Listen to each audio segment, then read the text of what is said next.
অনুমতি ছাড়া মাহফিল করার কোনো সুযোগই ছিল না। মাহফিল কমিটি টিওনোর কাছে, ওসির কাছে, ডিসির কাছে, নেতাদের কাছে দৌড়াতে দৌড়াতে জুতার তলা ক্ষয় হয়ে যেত।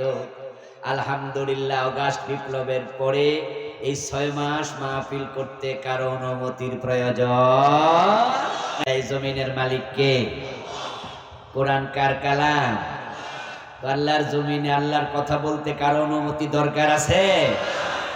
আপনার বাড়িতে আপনি থাকবেন, অন্যের অনুমতি নিতে হবে, তাহলে তো বোঝা গেল বাড়ির মালিকানা আপনার কাছে আর নাই, এটা জবরদখল হয়েছে। আল্লাহর জমিনে আল্লাহর কথা বলতে ওদের অনুমতি নিতে হতো, এর মানে হলো জমিনটা তারা জবরদখল করেছিল। এটা সুস্পষ্ট জুলুম ছিল। কোরআনে আসছে ইন্নাহু লা ইউফলিহুজ জালিমুন, নিশ্চয় জালেমরা কখনো সফল হয় না। আমরা